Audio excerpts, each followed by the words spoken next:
The most tricky part of learning a new track is definitely just those first few laps. You come with no previous perspective or knowledge of the track. It's difficult, of course, because till you don't really taste the track is always difficult. The point of braking, I think that is the most difficult thing to learn. When we approach a new circuit, normally just 3-4 weeks before, all the factories send them the testing, so they can have some information, they can get the information about the tires, about the gearbox, about the basic electronics, just to arrive there with a basic setup.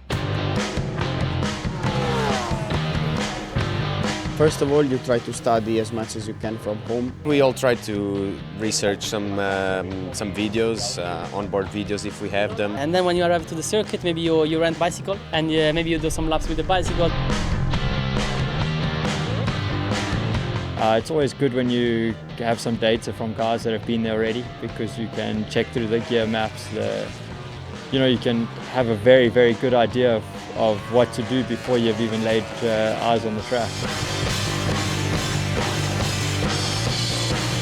We have some software that simulates the track layout that gave us a lot of information.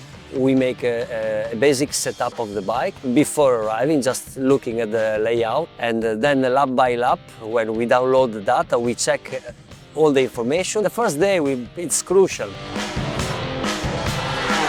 It takes us about 5 to 10 laps to properly learn a new track, and up from there we just kind of get our own markers and on how to go faster. I feel like everyone's, the team and the rider, we both a little bit in the unknown until it takes 5 laps. I think as soon as they have some data, then they can go ahead and set all the maps, set all the engine brake, power maps, all of that stuff. It's enough to make a big step already.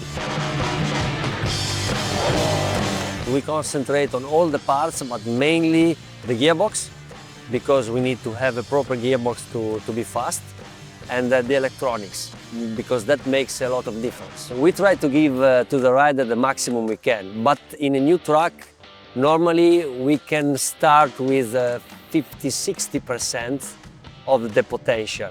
But the riders makes the very difference, because he can adapt quicker or slower, depends if he likes or not the track layout.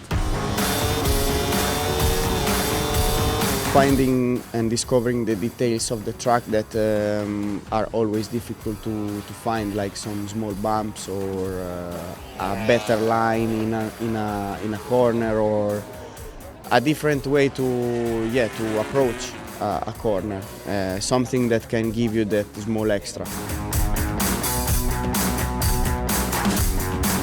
The rider comment is always very, very important, especially in a new track, because he can tell us how he enter into new corners, how he does, what he needs to go faster. Then it's very, very, very important to match this information with our technical side. The team has to understand the grip level of the track, what the layout demands to the bike, and also for us at the end what you need to do to go faster, which line is better, which corner you have to sacrifice to do the other corner faster. So I think it's a pretty 50-50 work for the team and the rider.